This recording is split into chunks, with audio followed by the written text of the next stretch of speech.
मैं अभी उचित समय नहीं है बुआ।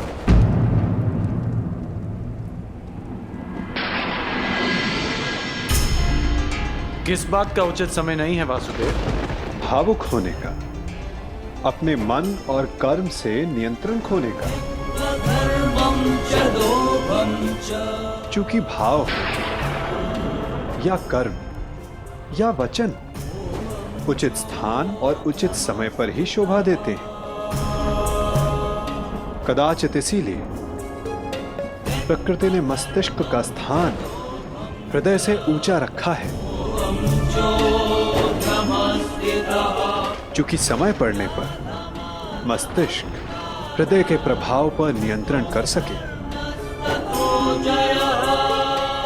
कदाचित कल के द्वंद्व के लिए तुम यहां कुंती बुआ का आशीष लेने आए हो ना कर्ण? नहीं, मैं बस प्रणाम करने आया हूं।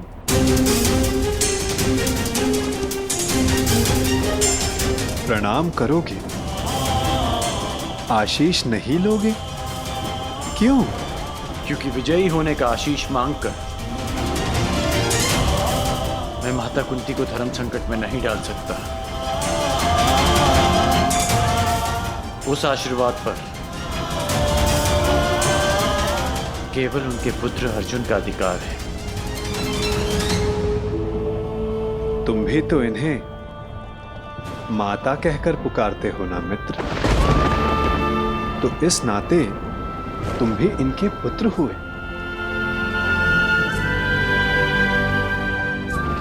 आशीर्वाद पर अधिकार तुम्हारा भी उतना ही है जितना अर्जुन का।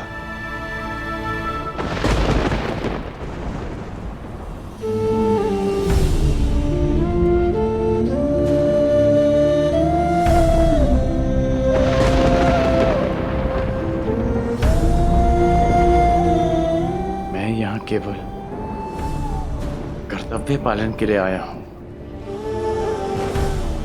अधिकार पाने नहीं।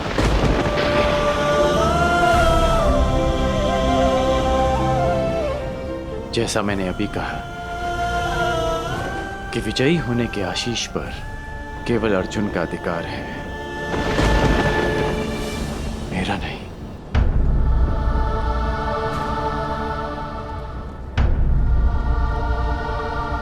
एक माता के लिए उसके पुत्र के विजय होने से अधिक उसका जीवित होना महत्वपूर्ण है।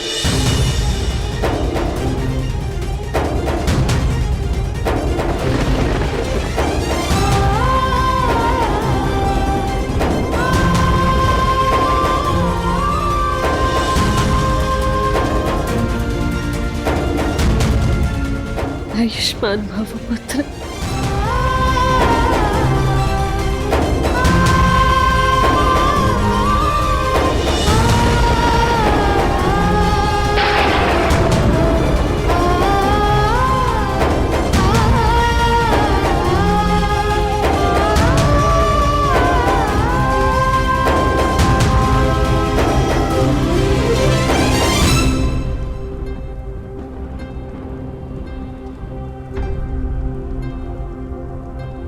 सत्य सम्मुख आएगा बुआ, परंतु उचित समय उचित स्थान पर। और वो समय कब आएगा? ये समय आपको स्वयं बतलाएगा बुआ। बुआ हूं ना तुम्हारी, और भक्त भी। क्या इस युद्ध को रोक सकते हो? कर्म कर सकता हूं, परंतु फल समय के हाथ में है।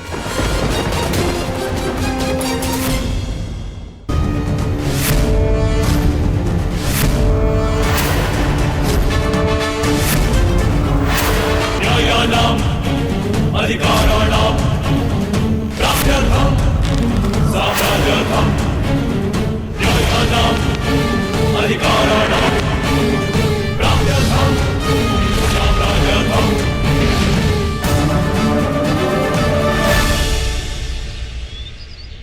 जिस परिवार को सुदृढ़ रखने के लिए मैंने मृत्यु को अपने से दूर रखा, उसका विभाजन मैं किस प्रकार देख सकता हूं? ऐसा कौन सा परिवार है जिसमें विवाद नहीं होता, परंतु विभाजन? क्या यही एक समाधान है? मुझे अपने कानों पर विश्वास नहीं हुआ था विदुर।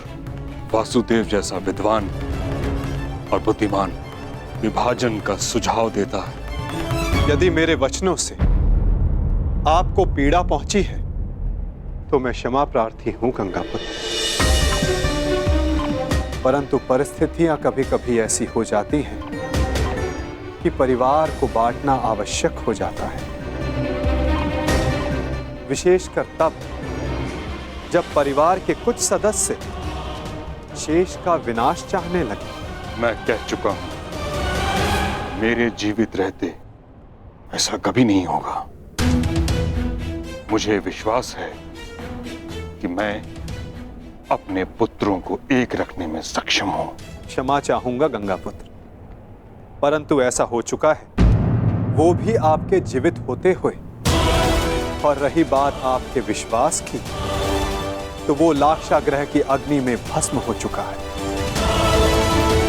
क्या कह रहे हैं आप? दुर्योधन और शकुनी ने पुरोचन से वारणाव्रत में जो भवन बनवाया था, वो भवन लाक्षागृह था। वो पांडवों को भेंट देने के लिए नहीं, अपितु पांडवों को अग्नि की भेंट चढ़ाने के लिए था गंगापुत्र। मुझे विश्वास नहीं। तो आप महात्मा विदुर से पूछिए, यदि वो समय रहते पांडवों को सावधान नहीं करते तो आज आपके पांचों पौत्र जीवित नहीं होते। वासुदेव ठीक कह रहे हैं तातश्री। तुमने मुझे बताया क्यों नहीं विदुर? आपको कष्ट होता तातश्री। पांडवों की रक्षा मैंने कर ली थी, परंतु सत्य जानने के पश्चात कौरवों की रक्षा आपसे कोई नहीं कर पाता। यदि कौरवों और पांडवों को साथ रखा गया तो मुझे खेद है गंगापुत्र, कहीं हस्तिनापुर स्वयं एक लाक्षागृह में परिवर्तित ना हो जाए। स्पष्ट कहिए वासुदेव। तो सुनिए, द्रोण शिष्य और परशुराम शिष्य दोनों पराजय स्वीकार नहीं करेंगे। ना ही दोनों में युद्ध कौशल की कमी है, ना ही अस्त्रों का अभाव। तो निश्चित रूप से युद्ध भयंकर हो, एक को विजय मिलेगी, एक को वीरगति। इस प्रश्न का उत्तर अवश्य मिल जाएगा कि हस्तिनापुर का अगला सम्राट कौन होगा, परंतु पांडवों और कौरवों के मध्य बैर समाप्त नहीं होगा गंगापुत्र। उनके ईर्ष्या और प्रतिशोध की अग्नि समाप्त नहीं होगी। कई लाक्षागृह सजेंगे और निश्चित रूप से हस्तिनापुर के प्रारब्ध में केवल युद्ध रह जाएगा, केवल रक्त रह जाएगा, केवल प्रतिशोध रह जाएगा गंगापुत्र।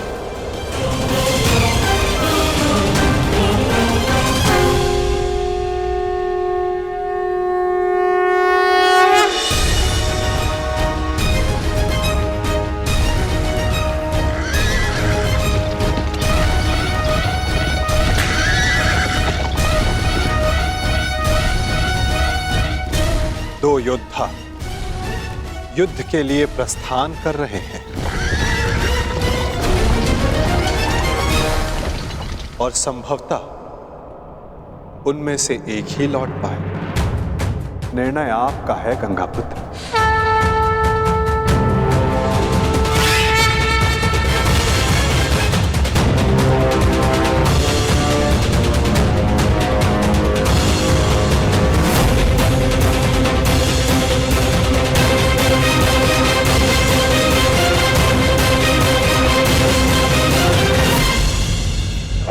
हमारा द्वंद्व आज पूर्ण होगा। आज सूर्यास्त भी तुम्हारी रक्षा नहीं कर पाएगा, और ना इस बार मेरे पास तुम्हें छोड़ देने का कोई बहाना होगा, क्योंकि ना तुम ब्राह्मण वेश में आए हो ना किसी का स्वयंवर जीत कर लौटे हो अर्जुन। इस बार मैं अपना धनुष नीचे नहीं करूंगा और मैं तुम्हें प्रहार करने का अवसर नहीं दूंगा।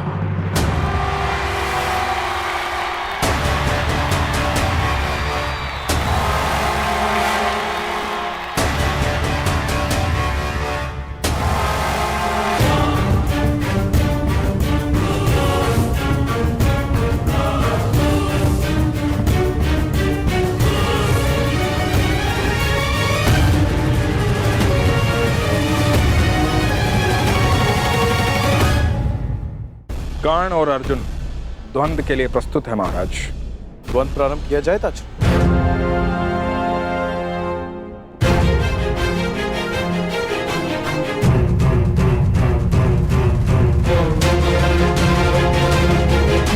और कोई विकल्प भी तो नहीं। द्वंद्व प्रारंभ हो।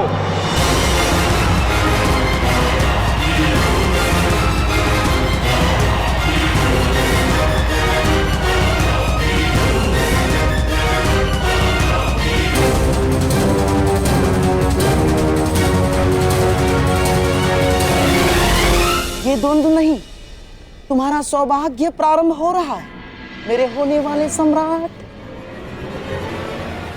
हाँ मामा श्री।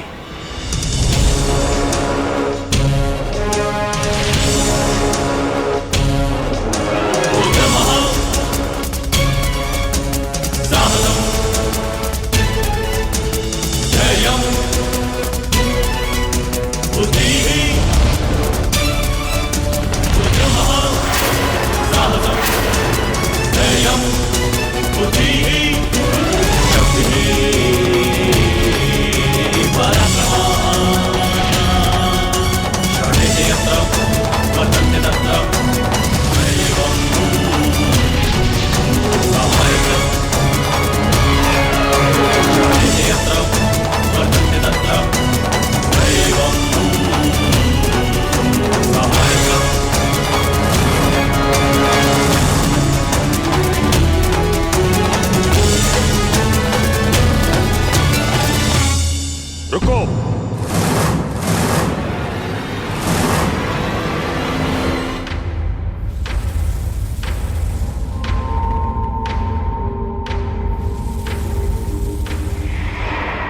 क्या हुआ ताज?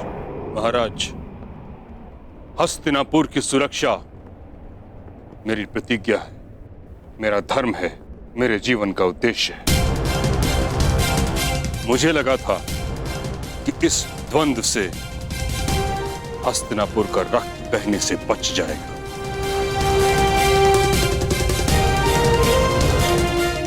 परंतु अब मुझे प्रतीत होता है कि यह द्वंद्व हस्तिनापुर के हित में नहीं।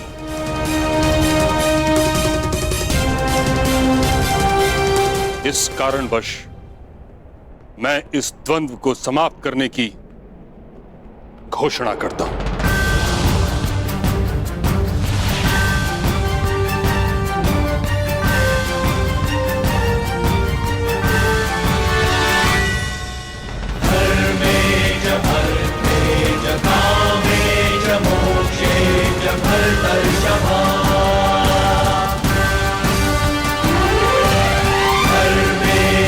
क्योंकि आज अंगराज की विजय हो या अर्जुन की, युधिष्ठिर सम्राट पद पर बैठे या दुर्योधन, इन भाइयों के मध्य का बैर और इनकी होड़ समाप्त नहीं होगी। परंतु पितामह, इसके अतिरिक्त और क्या हल है?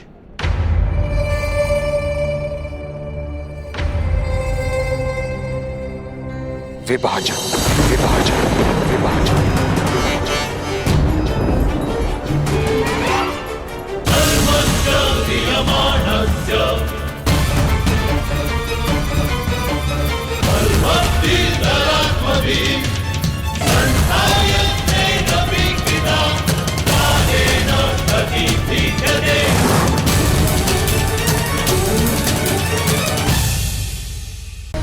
कितनी हानि, और ये भी समझ सकते हैं कि यदि एक बार अग्नि प्रज्वलित हो उठी तो उसे शांत करना कितना कठिन है, विशेषकर विद्वेष की अग्नि। वासुदेव, मैं तो शांत। शकुनी, शांत। विदुर, तुम्हारी नीति क्या कहती है इस विषय में?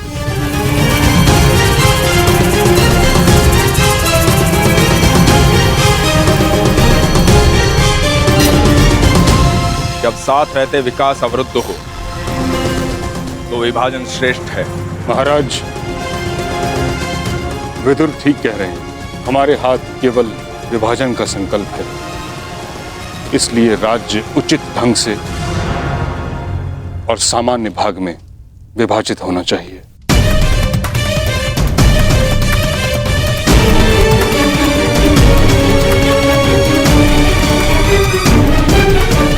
मामश्री, मैं ये विभाजन यहीं समाप्त कर दूंगा। अभी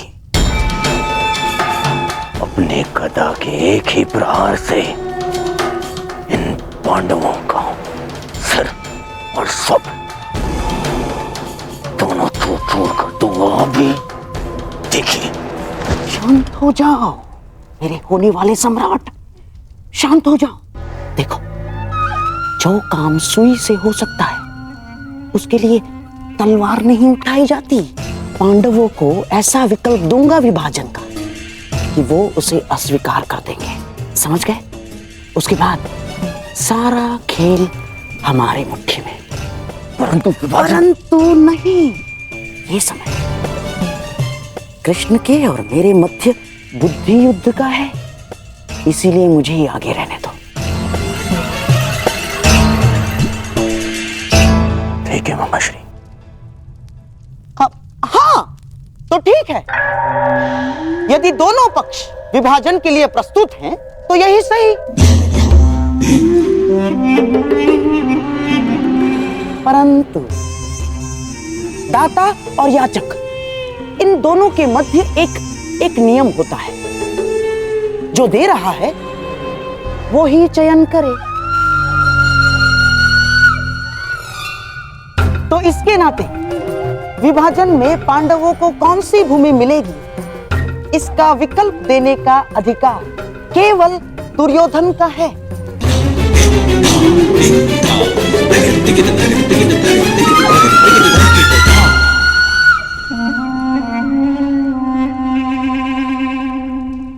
तो कहिए गांधार राज, क्या सुझाव है आपके पास? यदि पांडव विभाजन चाहते हैं तो हम उन्हें खांडव प्रस्थ देते हैं।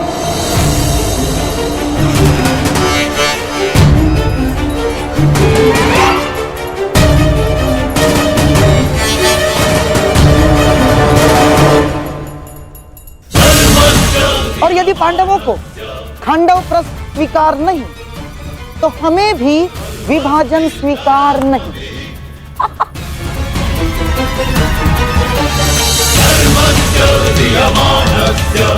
हाँ, तो पांडव यहीं रहे अपने भाइयों के साथ प्रसन्नता से।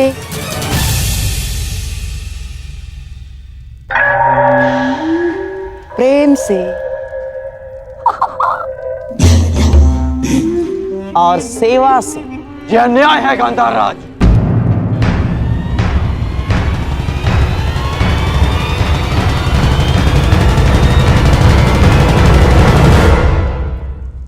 मित्र, तुम देख लो कैसी अनुचित बात कर रही है।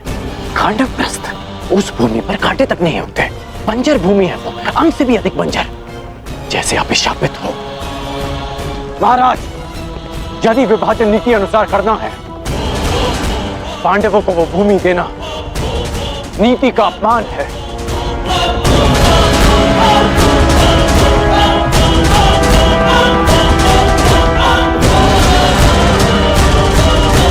तुम दुर्योधन के मित्र हो या शत्रु, सदैव उसका अहित बोलते हो। मैं वही करता हूं जो मेरे मित्र के हित में हो, और मैं नहीं चाहता कि आपके एक और कुचक्र में फंसकर मेरा मित्र स्वयं को सदा के लिए इतिहास में अन्यायी सिद्ध करते। हमें खांडव प्रस्थ नहीं चाहिए, भले ही युद्ध हो जाए। युद्ध से कौन भयभीत है विरकोधर? दान में मिले बछड़े के दांत नहीं गिने जाते। क्षत्रिय दान नहीं लेता, युद्ध करके अपना अधिकार प्राप्त करता है। अर्जुन, तुम्हारे बाणों का उत्तर भी है मेरे पास। यदि कुछ चाहिए तो केवल खांडवप्रस्थ ही मिलेगा, अन्यथा कुछ नहीं मिलेगा।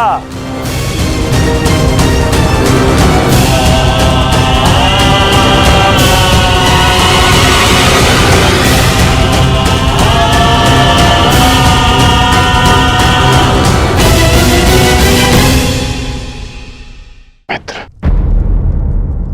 इस अन्याय का भाग मत बनो। अन्याय? अपना अधिकार पाने में कोई अन्याय नहीं है मित्र। राजा मेरे पिता हैं, इसीलिए हस्तिनापुर पर केवल मेरा और मेरा अधिकार है। इस राजसभा में अब या तो उन्हें वो मिलेगा जो मैं चाहता हूं, अन्यथा वो जिसकी तुम्हें आकांक्षा है, और वो युद्ध है, युद्ध। इसलिए मामा श्री जो कर रहे हैं उन्हें करने दो। परंतु यदि पांडवों ने खांडवप्रस्थ स्वीकार कर लिया तो क्या करोगे?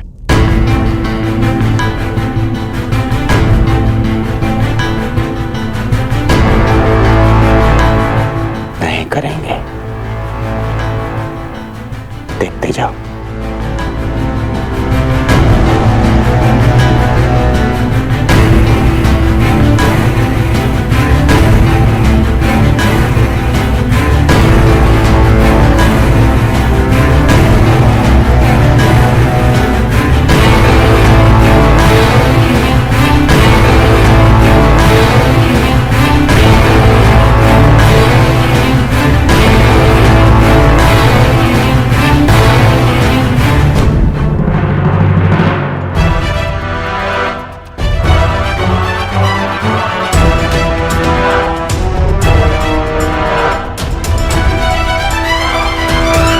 यदि खांडवप्रस्थ देकर मेरे अनुज दुर्योधन को संतोष मिलता है तो हमें खांडवप्रस्थ स्वीकार है।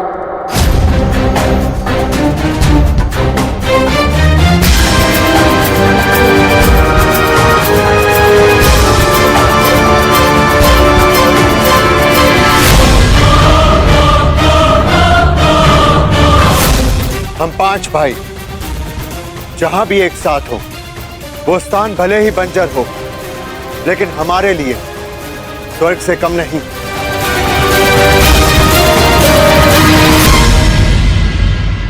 यदि प्रिय युधिष्ठिर को ये स्वीकार है, तो हस्तिनापुर नया राज्य बनाने में तुम्हारी सहायता करें।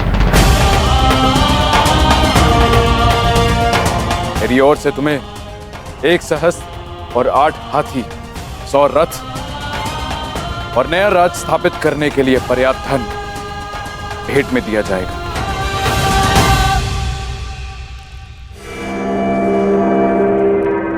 परंतु पुत्र, इसके बदले मुझे भी तुमसे कुछ चाहिए।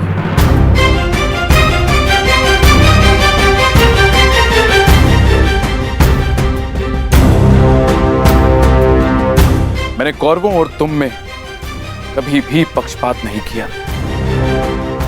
सदैव तुम्हें अपने पुत्र से बढ़कर माना है।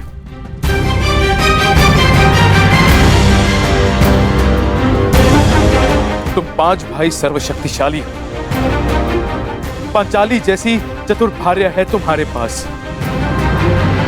परंतु पुत्र, इस जन्मांध धृतराष्ट्र के पास कोई मार्गदर्शक नहीं। गांधारी और मुझे पथ दिखाने वाला कोई तो चाहिए पुत्र, कोई ऐसा जिसके समीप रहने से मेरे भ्राता पांडु की स्मृति बनी रहे। इसीलिए मेरी इच्छा है पुत्र, कि तुम्हारी माता कुंती यहीं हस्तिनापुर में रहे।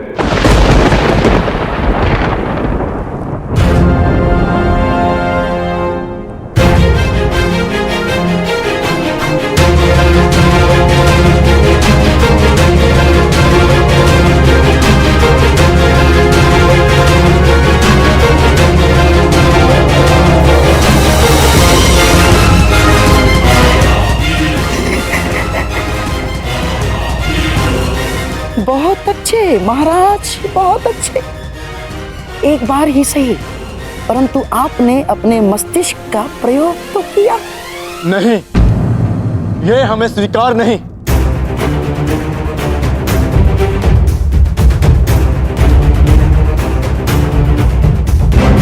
हाँ, यदि यही विभाजन की शर्त है तो हमें स्वीकार नहीं चाहिए पिताश्री। महाराज, आप ऐसी शर्त क्यों रख रहे हैं? क्यों एक माता को अपने पुत्रों से दूर कर रहे हैं आप? मैं कुंती को पांडवों से दूर नहीं कर रहा हूं अंगराज। मैं पांडवों को सदा अपने समीप रखने की कोशिश कर रहा हूं।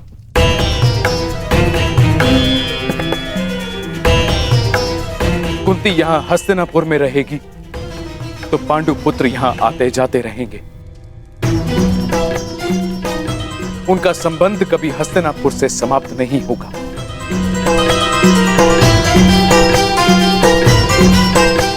मेरी आंखें देख नहीं सकती, परंतु पांडु पुत्रों का स्वर मुझे सुनने को तो मिलता रहेगा।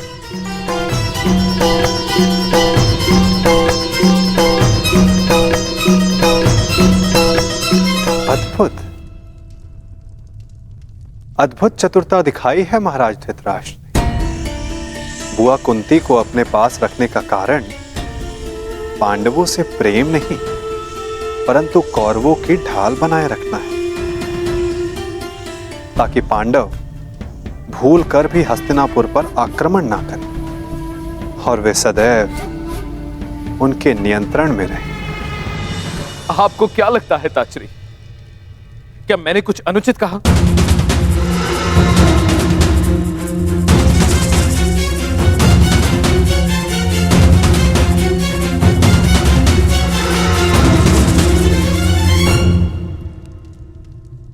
हम अपनी माता के बिना नहीं जाएंगे। भले जो भी हो, माता हमारे साथ ही जाएंगी। मैं कहाँ रहूंगी? ये निर्णय लेने का अधिकार मेरा है। मुझे ताजश्री और गांधारी दीदी के साथ रहना स्वीकार है।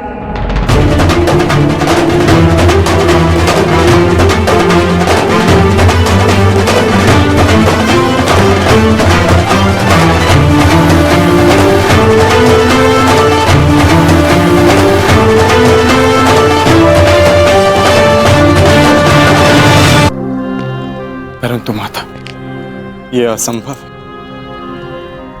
हम आपके बिना नहीं जा सकते। ये मेरी आज्ञा है भीम।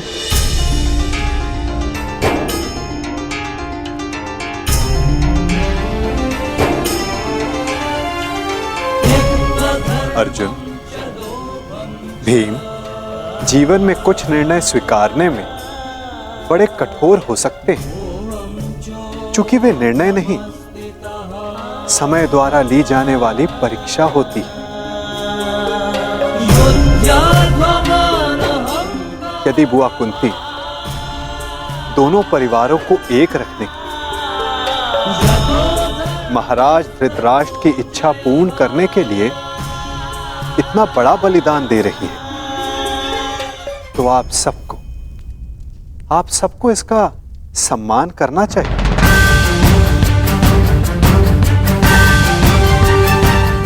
यदि आपका यही आदेश है तो हमें स्वीकार है।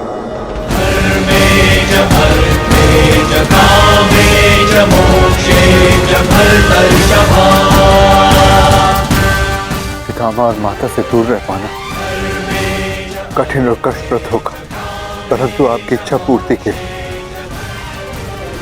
हम आपको छोड़कर खांडवप्रस्थ जाएंगे।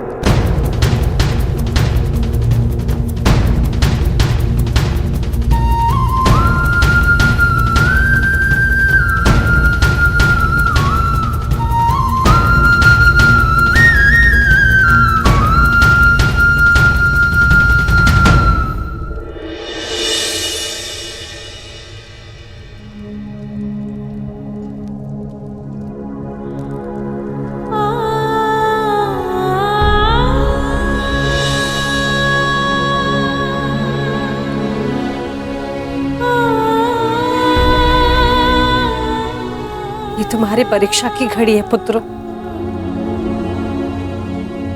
तुम्हें बंजर भूमि में पुष्प खिलाने,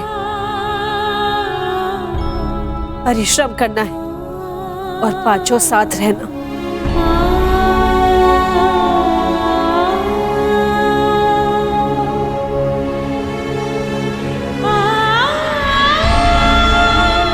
पुत्री पांचाली,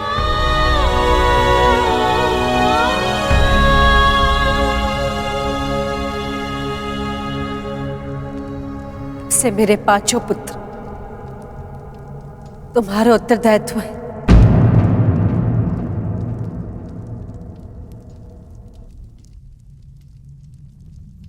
युधिष्ठिर तो सज्जन है, परंतु अर्जुन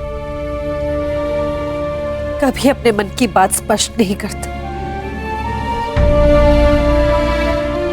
इसलिए उसका मन समझने का प्रयास करना। और भीम तो नटखट है, उद्दंड है और इसके भोजन का विशेष ध्यान रखना। नकुल और सहदेव कहने के लिए माद्री के पुत्र हैं, लेकिन मैंने उन्हें भीम और अर्जुन से कभी कम प्रेम नहीं किया।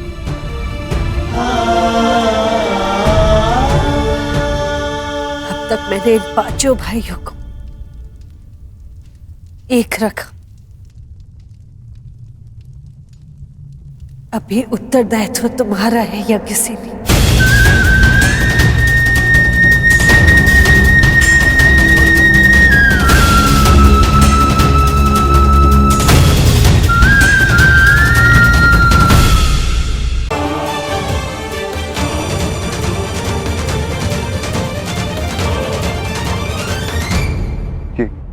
क्या है पितामह? ये सब हस्तिनापुर के नागरिक हैं पुत्रों।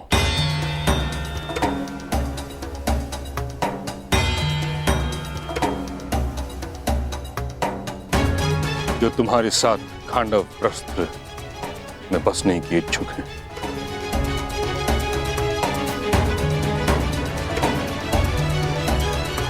जाओ पुत्रों, जाकर एक नया प्रारंभ करो,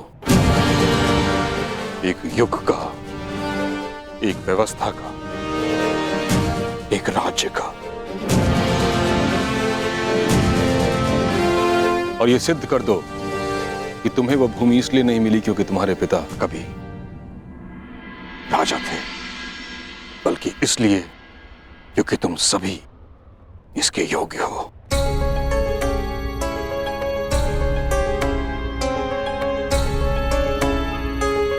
आयुष्मान भव। समय सी शक्ति है,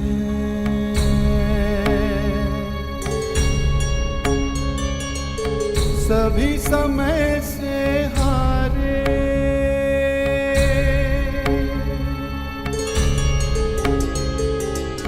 समय सी शक्ति है, सभी समय से हारे, राजा हो या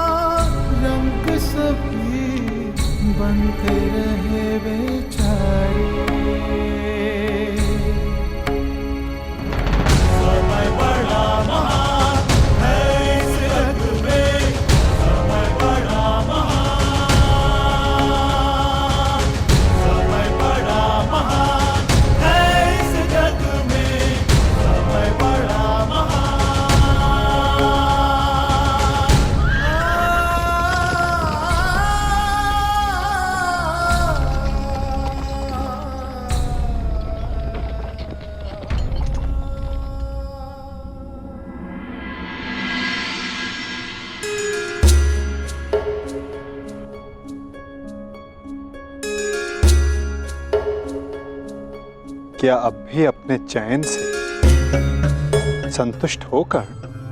हाँ वासुदेव, मैं अब भी अपने चैन पर अडिग हूं, क्योंकि इस समय मेरे मित्र को मेरी सबसे अधिक आवश्यकता है।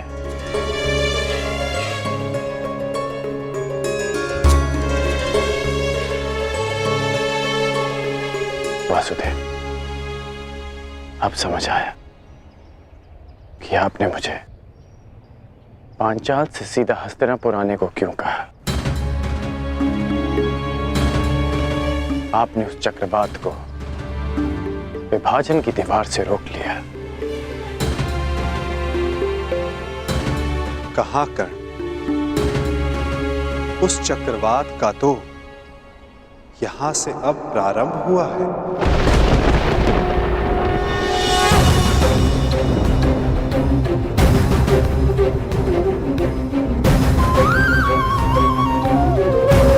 अर्थात ये सब आपकी योजना है।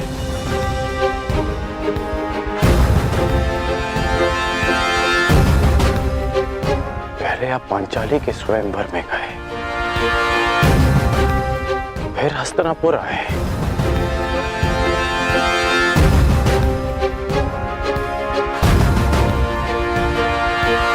आपकी वास्तविक योजना क्या है? क्या छिपा है इस मधुर मुस्कान के पीछे? क्या चाहते हैं आप वासुदेव?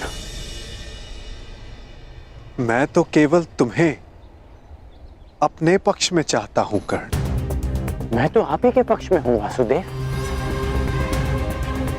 परंतु मेरा दुर्भाग्य है कि आप पांडवों के पक्ष में हैं। आपने उनका चयन किया। एक बहुत ही बुद्धिमान ज्ञानी पुरुष ने मुझसे कहा था कि मनुष्य अपने प्रत्येक चयन का परिणाम स्वयं भुगतता है। और इसी कारण वो तथाकथित ज्ञानी पुरुष तुम्हारा अत्यधिक सम्मान करता है अंगराज। चूंकि युद्ध हो या परिणाम का पालन, तुम अन्य सबसे भिन्न होकर और उनसे एक पग आगे भी हो सकता है, परंतु आप सबसे सैकड़ों पग आगे हैं केशव। आपसे कोई स्पर्धा नहीं कर सकता। हाँ, चूंकि मैं किसी स्पर्धा में सम्मिलित ही नहीं होकर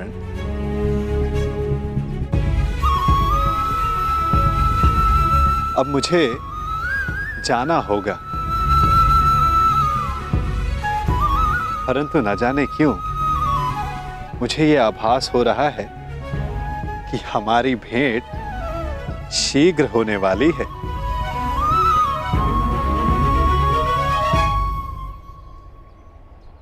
आपसे पुनः मिलना अच्छा लगेगा वासुदेव। बस इतनी सी आशा है कि कूटनीति का फिर से कोई खेल ना हो। मैं कूटनीति नहीं खेलता कर्ण। मैं तो बस नीति के लिए मार्ग बनाता हूं। जहां कोई पथ ना हो वहां पथ प्रदर्शन करता हूं। सारथी जो हूं।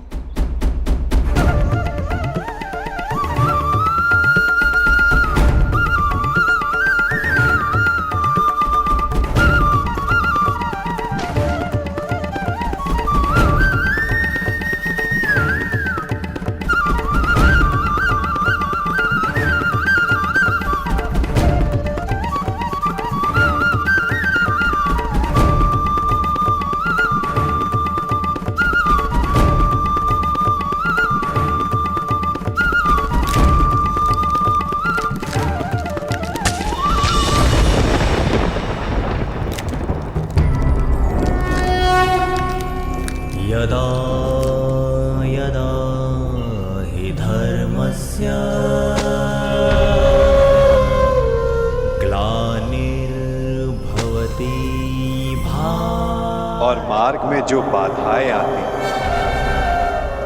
उन्हें दूर भी करता हूं। अधर्मस्य तदात्मानं सृजाम्यहम्।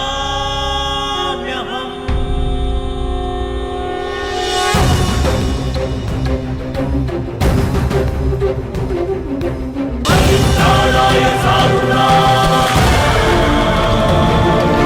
विनाशाय च दुष्कृतां।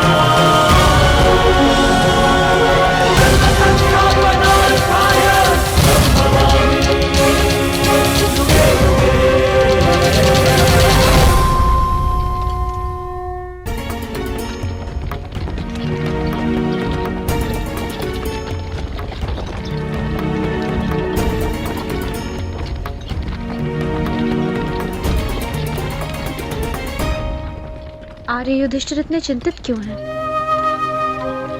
पांचाली, माता की संध्या आरती का समय है और भ्राता युधिष्ठिर माता के लिए प्रतिदिन पुष्प लाया करते थे। बस यही चिंता है अब कि माता के लिए पुष्प उनका कौन सा पुत्र लेकर आएगा।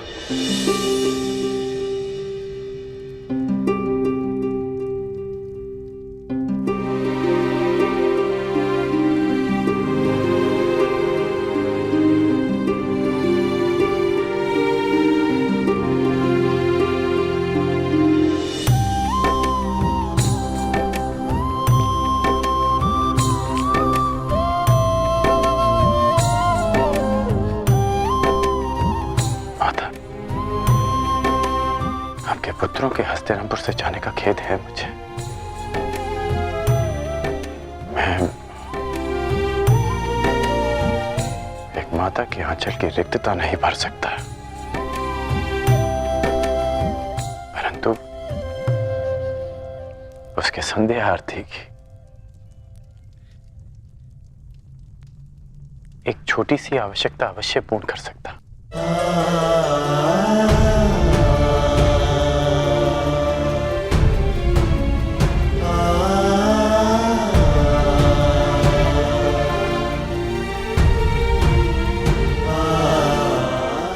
बहुत चिंतित होकर उस बंजर खांडव प्रस्थ में न जाने मेरे पुत्र किन कठिनाइयों में होंगे।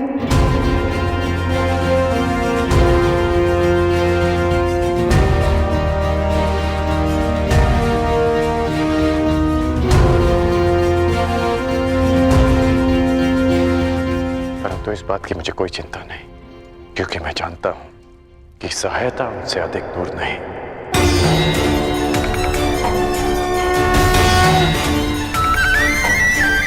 श्री कृष्ण गोविंद हरे मुरारी, हे नाथ नारायण वासुदेवा। मेरा विश्वास कीजिए, सम्राट का पदभार उठाने में सक्षम हूं मैं।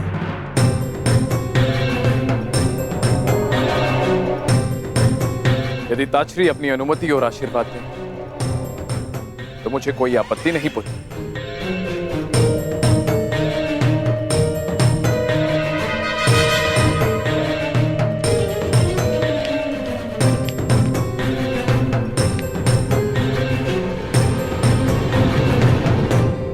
मेरा आशीर्वाद तुम्हारे साथ है दुर्योधन।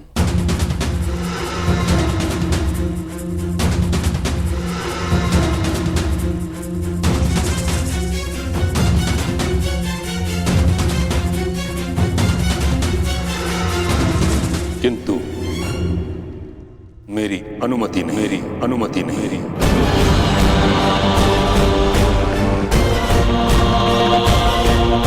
हस्तिनापुर का संरक्षक होने के नाते सिंहासन के उत्तराधिकारी पर मेरा पूर्ण विश्वास अनिवार्य है,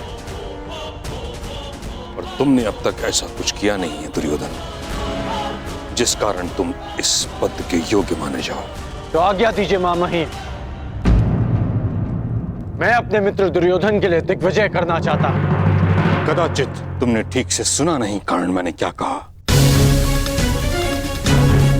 मैंने कहा दुर्योधन को स्वयं अपनी योग्यता सिद्ध करनी होगी।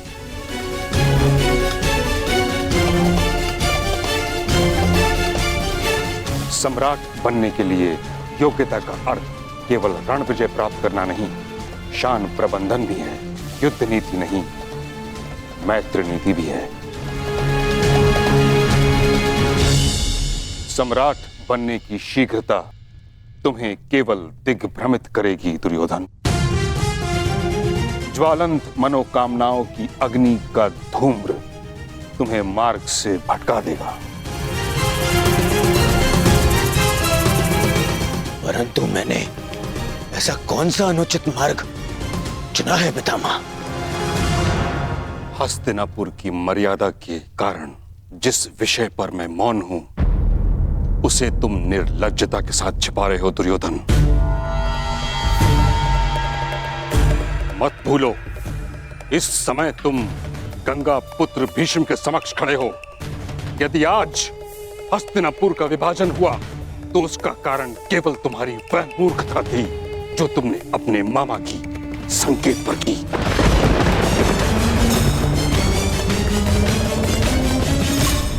लक्ष्य ग्रह की अग्नि में हस्तिनापुर को जलते हुए नहीं देख सकता था मैं।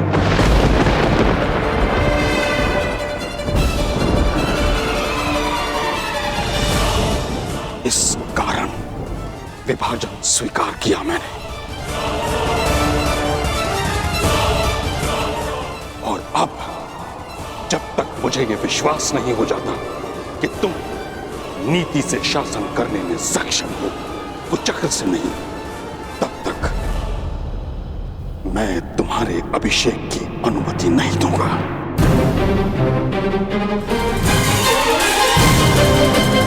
विश्वास नहीं हो जाता कि तुम नीति से शासन करने में सक्षम हो, कुचक्र से नहीं, तब तक मैं तुम्हारे अभिषेक की अनुमति नहीं दूंगा।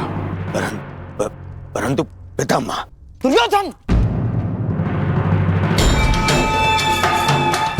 अभी तुम इतने बड़े नहीं हुए कि गंगा पुत्र के सुझाव का विरोध करो, समझे? महामहिम, बच्चा है, नहीं समझता कुछ बातें, परंतु मैं आपसे सहमत हूं और आपको विश्वास दिलाता हूं कि दुर्योधन अपने सिंहासन पर तभी अधिकार दिखाएगा जब वो आपकी परीक्षा की कसौटी पर खरा उतरेगा। महामहिम,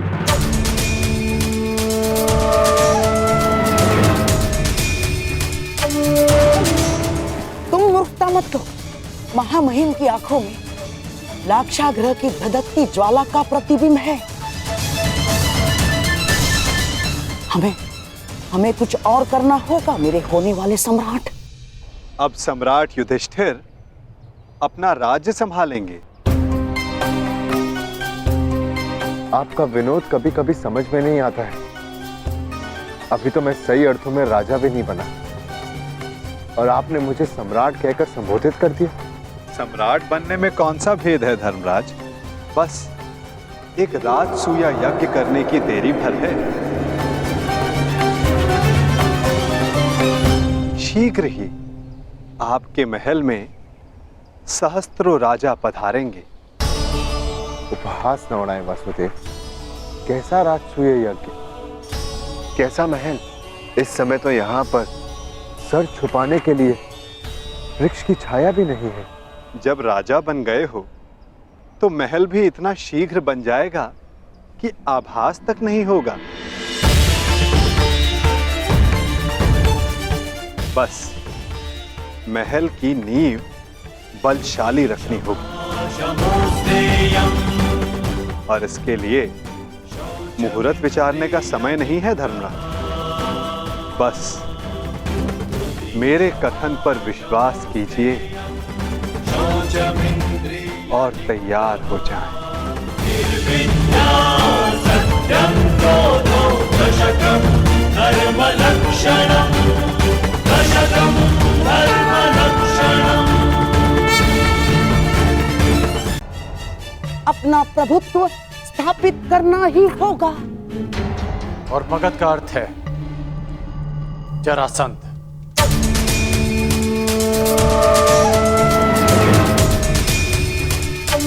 ठीक कहा आपने अंगराज। मगध का अर्थ है जरासंध, आपका भूतपूर्व मित्र और वर्तमान शत्रु। हाँ, और आपको कदाचित ज्ञात नहीं होगा, उसने आर्यव्रत के 100 राजाओं को बंदी बना लिया है और अब वो उनकी बलि की तैयारी में है। 100 राजाओं की बलि? हाँ, 100 राजाओं की बलि। क्योंकि प्रभुत्व स्थापित करने का सबसे बड़ा अस्त्र है भय, और उसी भय का लाभ उठाते हुए जरासंध अपने आप को सर्वशक्तिशाली सिद्ध करना चाहता है। और इसीलिए हमारा सबसे पहला लक्ष्य होगा जरासंध पर विजय। परंतु हाँ, प्रश्न ये भी उठता है कि कौन महायोद्धा जरासंध को दुर्योधन के पक्ष में लाने में सक्षम है। दुर्योधन हर संभव प्रयास करेगा कि जरासंध उसके पक्ष में आ सके, और ये निश्चित है कि जरासंध किसी भी परिस्थिति में तुम्हारा समर्थन नहीं करेगा युधिष्ठिर। तो अब केवल एक मार्ग शेष है, जरासंध का अंत।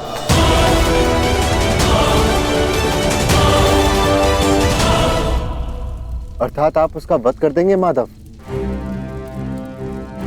युधिष्ठिर, यदि जरासंध का वध मेरे हाथों होना होता तो मुझे 18 बार उससे युद्ध करने की आवश्यकता नहीं पड़ती। जरासंध का वध किसी और के हाथों लिखा है।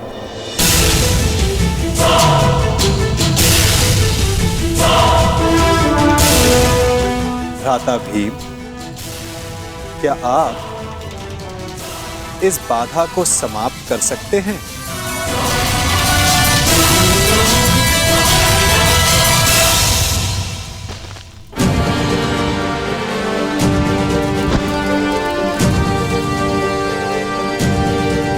उत्तम।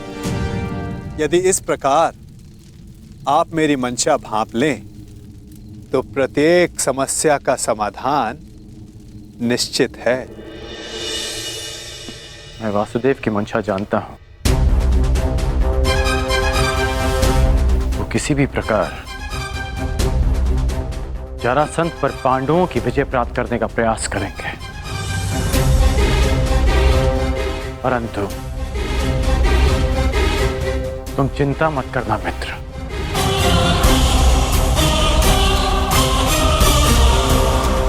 मैं पांडवों से पहले जरासंध का समर्थन प्राप्त कर लूंगा, और इस भांति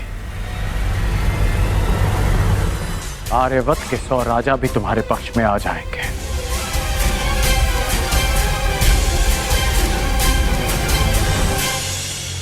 इससे पूर्व कि जरासंध दुर्योधन का समर्थन करे, उसका अंत आवश्यक है।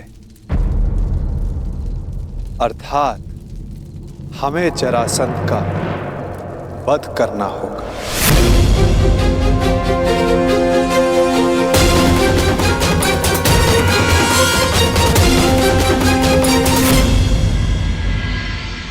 महाराज जरासंध की, महाराज जरासंध की, महाराज जरासंध की, महाराज जरासंध की।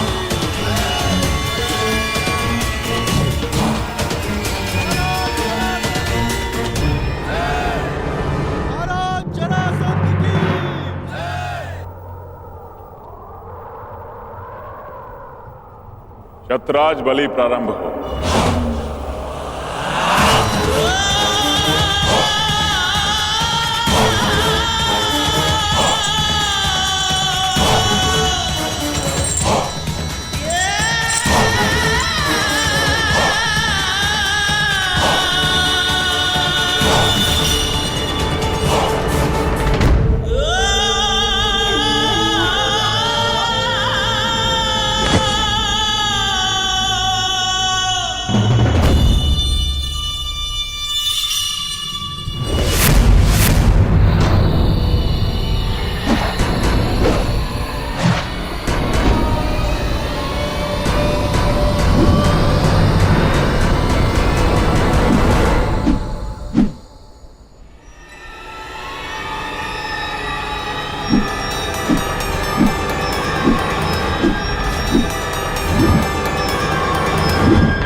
एक राजा को दूसरे राजा के साथ वो व्यवहार नहीं करना चाहिए जो वो स्वयं के लिए नहीं चाहता।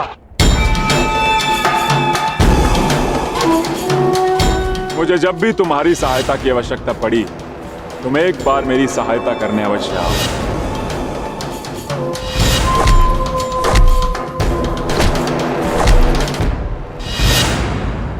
क्या कहकर पुकारूं तुम्हें?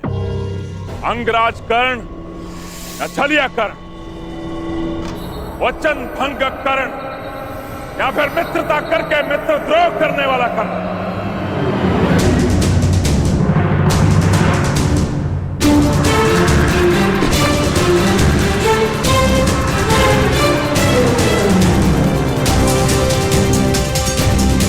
न्याय का योद्धा परशुराम शिष्य राधे कर्ण पुकार सकते हो, जिसे ये बलि रोकनी पड़ी क्योंकि ये आवश्यक था।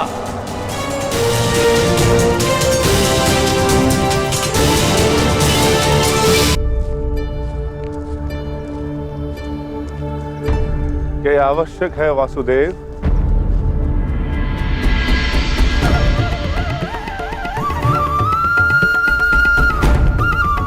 हाँ, हम वहां जरासंध के अंत के लिए जा रहे हैं। अपनी सुरक्षा के लिए वेश बदल कर जाना क्या यह कायरता नहीं? नहीं भीम, हमने ये वेश उन सैनिकों के प्राणों की रक्षा के लिए धारण किया है जो हमें पहचान कर हम पर आक्रमण करेंगे और अकारण ही बाहुबली भीम के हाथों मारे जाएंगे।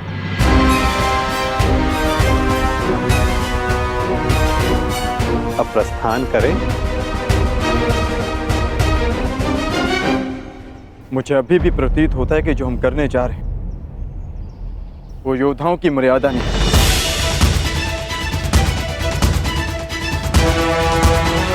आप आज्ञा दीजिए, मैं अपने ही वेश में एक ही क्षण में मगध के द्वार ध्वंस कर दूंगा और जरासंध को भी धराशायी कर दूंगा। तुम्हारा ये आक्रोश और तुम्हारी युद्ध के लिए ये उत्सुकता मुझे किसी और का स्मरण करा रही है अर्जुन।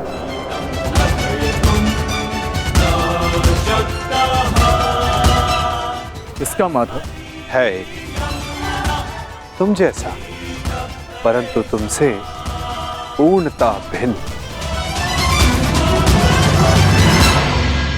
जीवन के कर्म में भी और कर्म के परिणाम में भी।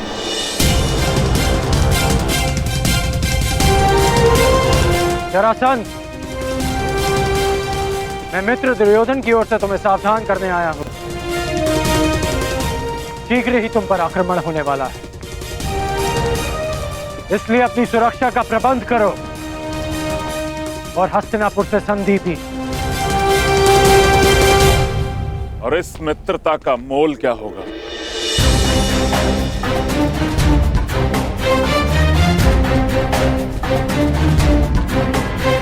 बस इन 100 राजाओं को मुक्त करना होगा।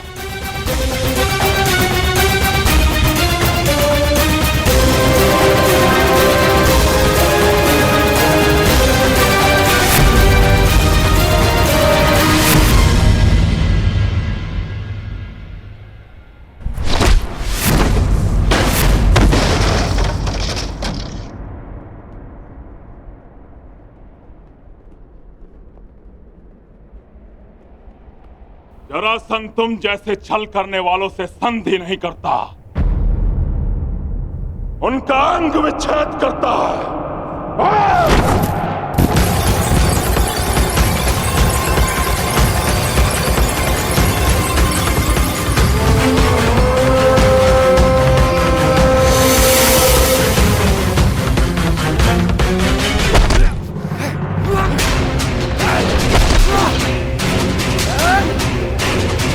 मेरी बात मानो, इन राजाओं को मुक्त कर दो जरासंध।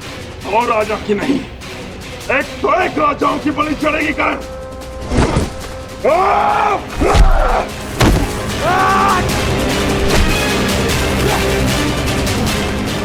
अपने क्रोध पर नियंत्रण रखो जरासंध। तुम्हें देखते ही क्रोध ने मुझ पर नियंत्रण कर लिया कर।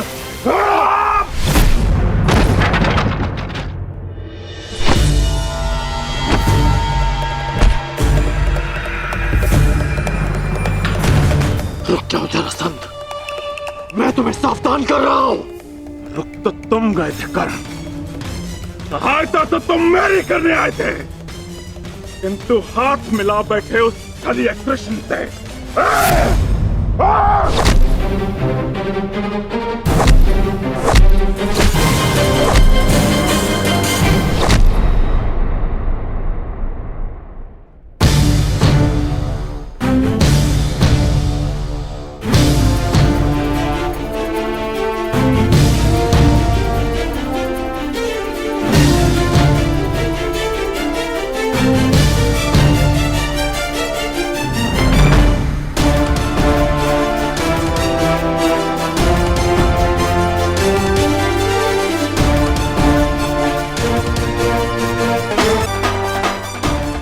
यहाँ युद्ध करने नहीं आया।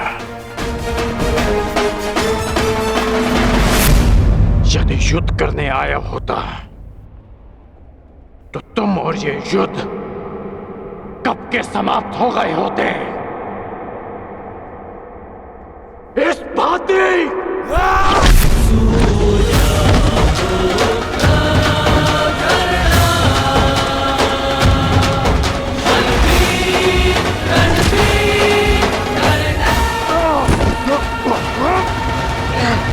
ना वचन भंग किया और ना छल किया।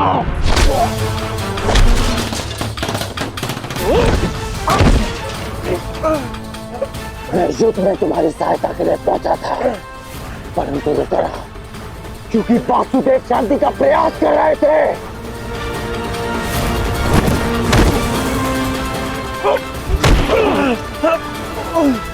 तुमने एक निर्दोष की हत्या की, इसलिए मैंने युद्ध में सम्मिलित न होने का निर्णय लिया। मैंने मित्रता भंग नहीं की।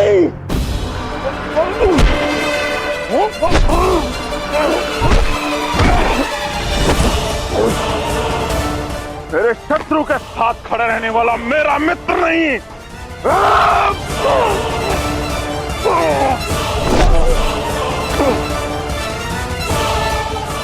तो तुम अपनी ही भाषा में सुनो। यदि शत्रु का शत्रु मित्र होता है तो हस्तिनापुर से संधि करो और इन राजाओं को मुक्त करो।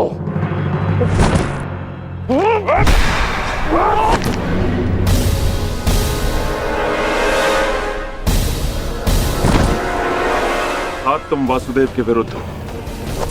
नहीं, मैं वासुदेव के विरुद्ध नहीं, परंतु अपने मित्र दुर्योधन के साथ हूं, जो वासुदेव के विरुद्ध है। अब मेरी बात ध्यान से सुनो। तुम पे शीघ्र ही आक्रमण होने वाला है, इसलिए हस्तिनापुर से संधि करके दुर्योधन से मित्रता स्वीकार करो। कृष्ण का विरोध करने वाले के लिए 100 राजा क्या, मैं सहस्त्र राजाओं को छोड़ सकता हूं। मुझे तुम्हारी संधि स्वीकार है। अब ये सभी राजा मुक्त हैं।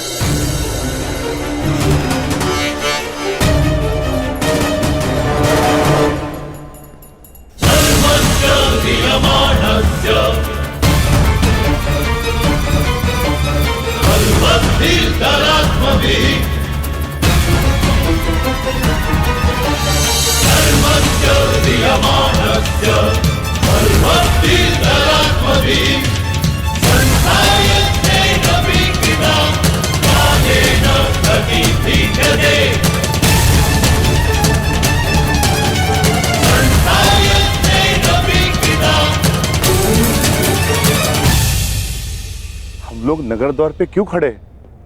भीतर क्यों नहीं जा रहे वासुदेव? शांत विकोधर।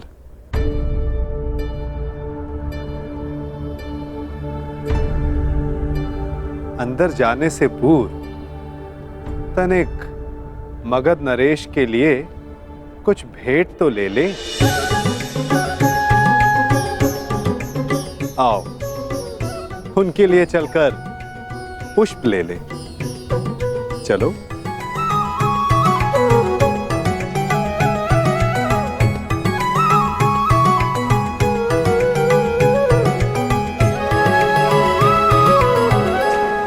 आप सब अपने राज्य जाने के लिए मुक्त हैं। आइए।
के सब मल थक गए।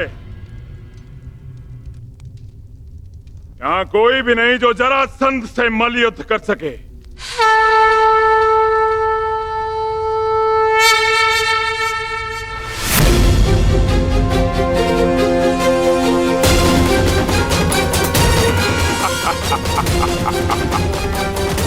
लो, अब ये ब्राह्मण मुझसे मल युद्ध करने आए हैं।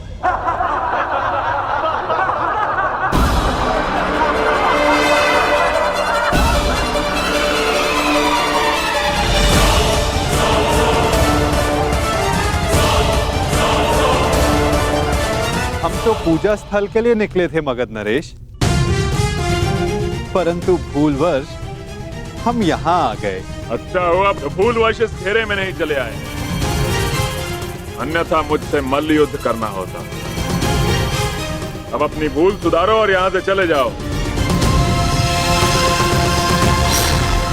यह स्थल केवल और केवल योद्धाओं के लिए, निर्बल ब्राह्मणों के लिए नहीं। जी राजन, जैसी आपकी इच्छा।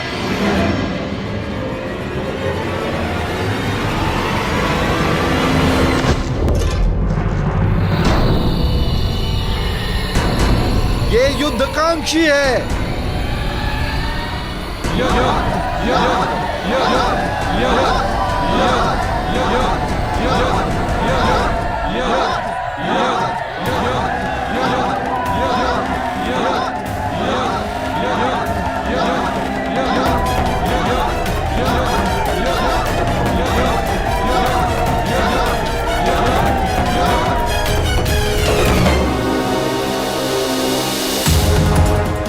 लगता है आपने सुना नहीं ब्राह्मण देव।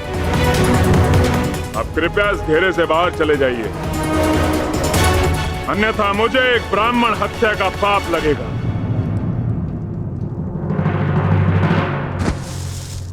कुछ क्षण पहले आपने सभी को चुनौती दी थी मगध नरेश, तो समझो वो चुनौती मैंने स्वीकार कर ली।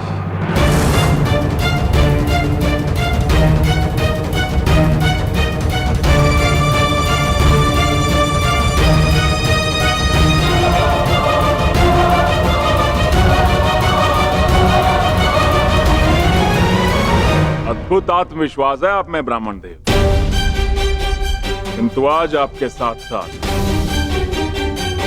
आपका ये आत्मविश्वास भी टूट जाएगा। वैसे मल्लयुद्ध के नियम तो जानते हो ना ब्राह्मण देव? हाँ, जब तक एक योद्धा पराजय स्वीकार ना कर ले, युद्ध होता रहेगा।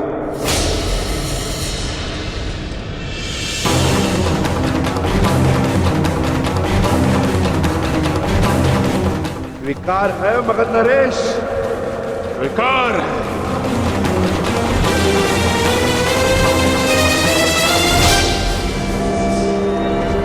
नहीं जरासंध!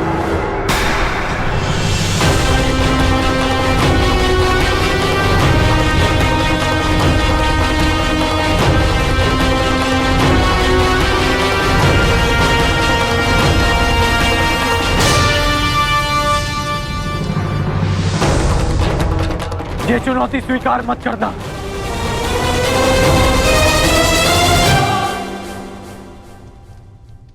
क्योंकि यह ब्राह्मण नहीं है।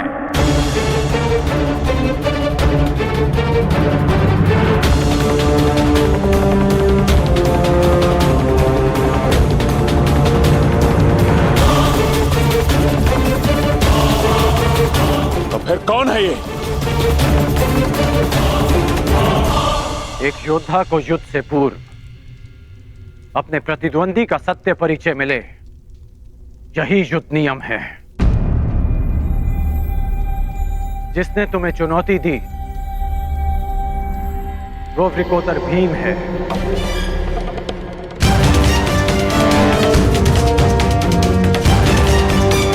ये धनुर्धारी अर्जुन है।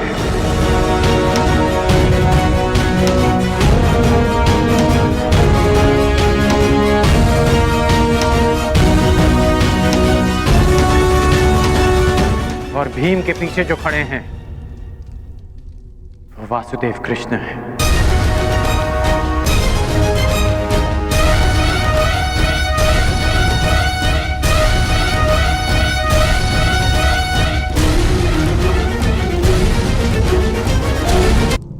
अब सत्य जानने के पश्चात तुम ये चुनौती अस्वीकार कर सकते हो।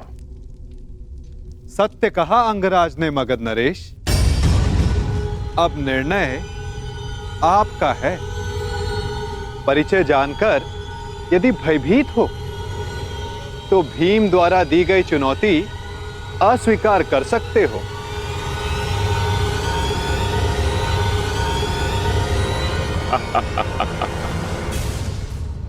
मैं तुम्हारी भांति रणछोड़ नहीं हूं वासुदेव। युद्ध की चुनौती मैं किसी भी परिस्थिति में, किसी भी वेश में कभी टाल नहीं सकता।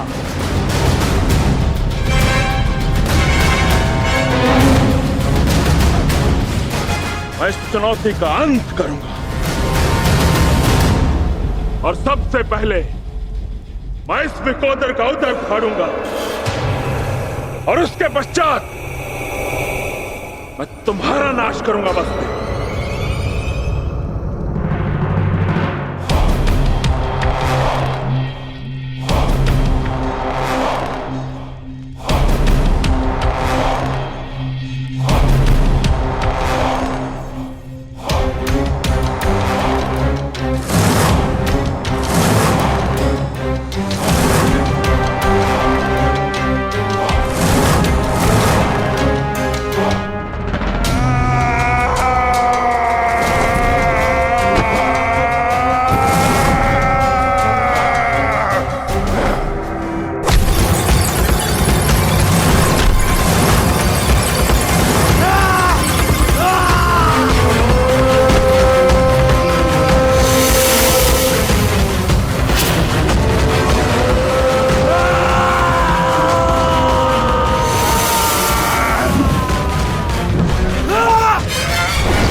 क्या यह युद्ध समाप्त होगा?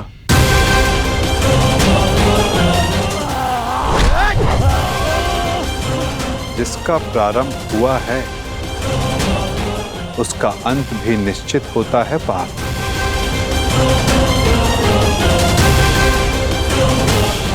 तुम्हारी प्रतीक्षा शीघ्र पूर्ण होगी।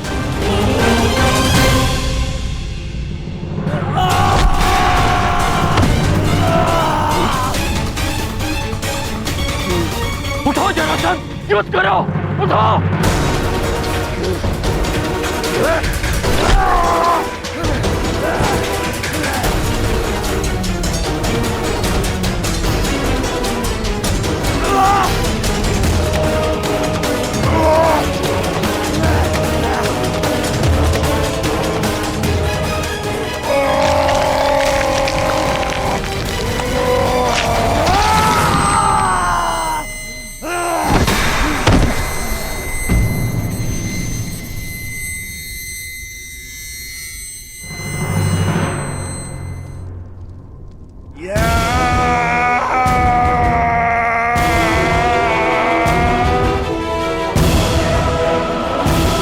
जरासंध का अंत हुआ।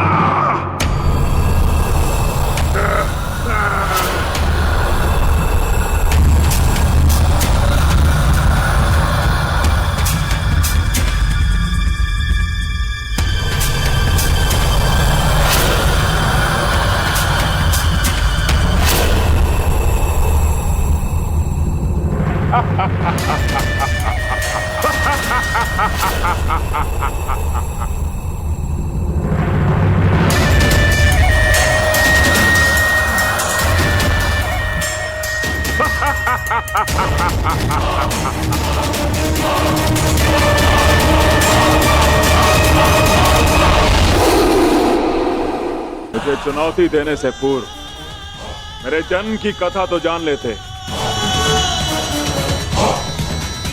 माता के गर्भ से 2 पिंडों में जन्मा मैं, मृत, और मेरे शरीर को वन में फेंक दिया गया। वहां जरा नामक राक्षसनी ने उन पिंडों की संधि करके जोड़ा और मेरा नामकरण हुआ जरासंध।